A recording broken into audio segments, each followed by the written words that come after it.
할렐루야. 주님이 주신 이 아름다운 하루를 아름답게 살아내는 저와 여러분이 되길 기대하며 축복합니다. 오늘 함께 묵상할 말씀을 선포해 보겠습니다.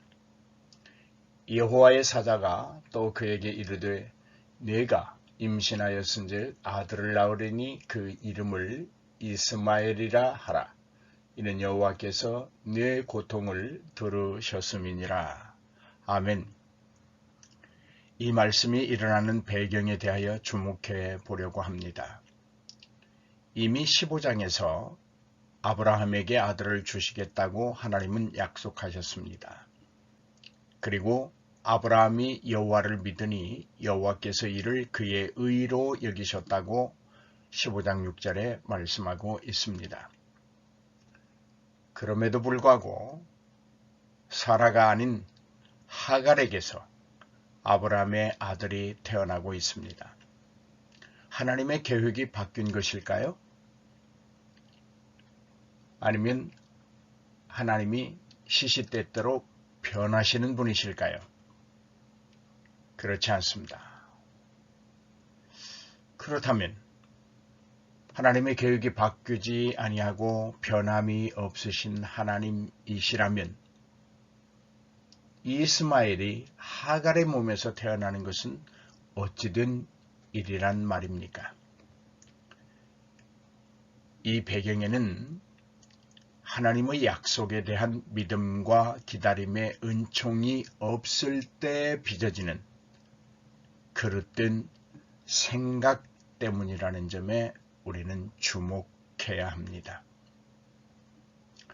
사라는 하나님의 약속을 자신이 직접 이루려고 하는 어리석음에 빠졌습니다. 여러분, 사람이 하나님의 그 약속을 임의로 이룰 수 있다면 그것은 전지전능하신 하나님의 약속이 아닙니다. 인간이 임의로 하나님의 약속을 이룰 수 있는 존재가 되지 못합니다. 다만 하나님이 인간을 도구로 사용하여 당신의 약속을 이루시고 영광을 취하실 뿐입니다. 본문의 배경이 사라의 인간적 생각이 하나님의 역사하심을 대신하는 어리석음을 범한 것이라면 아브라함에게도 잘못이 있습니다. 고대 근동의 다른 민족에게서는 아내가 상속할 아이를 낳지 못하면 아내가 남편에게 노예를 주어 상속자를 낳게 하는 암묵적 제도가 있었습니다. 그런데 이 방법은 다른 민족, 이방 민족의 방법이요 이야기라는 점에 주목해야 합니다. 지금 아브라함과 사라는 하나님의 백성이며 더 나아가 만국의 아비와 어미가 될 사람들입니다. 사라가 자신이 아이를 낳지 못한다는 이유로 이방 민족의 속된 관습을 사용하여 하나님의 계획을 이루려 한다는 것은 비참한 불신앙입니다. 사라가 하나님께 반기를 드는 이유는 사라가 아브라함에게 이르되 여호와께서 내 출산을 허락하지 아니하셨으니 라는 말로 대신하고 있습니다. 여러분, 하나님이 사라에게 출산을 허락하지 않으신 것이 아닙니다. 때의 문제입니다. 시간의 문제입니다. 하나님의 시간이 하나님 안에 있다는 말입니다. 아직 하나님의 시간이 사라의 임신이라는 그 독특한 영역에 이르지 않았다는 말입니다.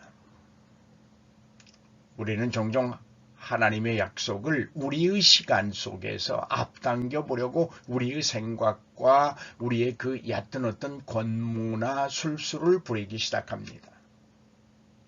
사랑하는 여러분, 이러한 실수가 어찌 사라와 아브라함에게만 있겠습니까? 우리 중에 누군가는 혹시 하나님의 뜻을 임의로 이루려 하거나 바꾸어 보려는 시도를 하지 않을까요? 이는 엄청난 고통을 가져옵니다. 물론 하나님이 하와의 말을 거절하지 못하고 선악과를 먹은 아담처럼 사라의 말을 듣고 처불어든 아브라함에게 즉각적인 책망을 하지 않으셨지만 그로 인하여 이스라엘 백성에게는 씻을 수 없는 영원한 고통이 임하게 되었습니다. 하나님의 약속은 영원한 것입니다. 변절되지 않습니다. 하나님 스스로 하신 약속은 당신의 거룩을 훼손하지 않기 위해서 반드시 이루시는 분이 하나님이십니다. 다만 조급해하는 우리 마음의 갈등이 고통을 불러옵니다. 기다릴 줄 모릅니다. 요약해 보겠습니다. 사라는 하나님의 약속을 본인의 생각으로 이루려 했습니다. 아브라함은 사라의 의견을 거부하지 못했습니다. 이러한 이유로 이스라엘의 영원한 대적자가 태어나고 있습니다. 어떻게 하시렵니까? 하나님의 약속을 믿고 기다리시겠습니까? 아니면 자신의 생각으로 이루어 보시렵니까? 나는 믿습니다. 여러분은 어리석지 않다고 말입니다. 하나님의 약속 앞에서 조급해하지 않는다고 말입니다. 그러기에 여호와의 말씀을 믿는 믿음으로 기다림의 은총을 흠뻑 입으리라고 믿습니다. 하나님의 언약의 성취는 때의 문제입니다. 하나님의 시간의 문제입니다. 하나님 안에 하나님의 시간이 있다는 말입니다. 사랑하는 여러분, 그때가 지금 여러분의 목전에 다가오고 있음을 잊지 않기를 주님의 이름으로 축복하며 기도합니다. 할렐루야! 오늘 말씀에 대해 이해를 돕기 위해 배경된 말씀들을 함께 통독해 보겠습니다. 아브라함의 아내 사레는 출산하지 못하였고 그에게 한 여종이 있으니 애굽 사람이요 이름은 하갈이라. 사레가 아브라함에게 이르되 여호와께서 내 출산을 허락하지 아니하셨으니 원하건대 내 여종에게 들어가라.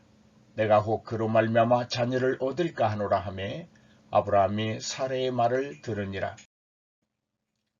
아브라함의 아내 사레가 그 여종 애굽 사람 하갈을 데려다가 그 남편 아브라함에게 첩으로 준 때는 아브라함이 가나안 땅에 거주한 지 10년 후였더라.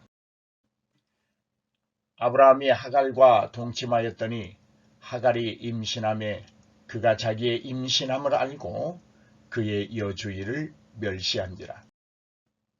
사레가 아브라함에게 이르되 내가 받는 모욕은 당신이 받아야 옳도다. 내가 나의 여종을 당신의 품에 두었거늘 그가 자기의 임신함을 알고 나를 멸시하니 당신과 나 사이에 여호와께서 판단하시기를 원하노라. 아브라함이 사라에게 이르되 당신의 여종은 당신의 수중에 있으니 당신의 눈에 좋을 대로 그에게 행하라 하매 사레가 하갈을 학대하였더니 하갈이 사레 앞에서 도망하였다. 여호와의 사자가 광야의 샘물 곁 곧 술길 샘 곁에서 그를 만나 이르되 사레의 여종 하갈아 네가 어디서 왔으며 어디로 가느냐. 그가 이르되 나는 내 여주인 사레를 피하여 도망하나이다. 여호와의 사자가 그에게 이르되 내 여주인에게로 돌아가서 그 수하에 복종하라. 여호와의 사자가 또 그에게 이르되 네가 내 씨를 그에게 번성하여 그 수가 많아 셀 수 없게 하리라. 여호와의 사자가 또 그에게 이르되 네가 임신하였은즉 아들을 낳으리니 그 이름을 이스마엘이라 하라. 이는 여호와께서 네 고통을 들으셨음이니라. 그가 사람 중에 들나귀같이 되리니 그의 손이 모든 사람을 치겠고 모든 사람의 손이 그를 칠지며 그가 모든 형제와 대항에서 살리라 하니라. 아멘. 할렐루야.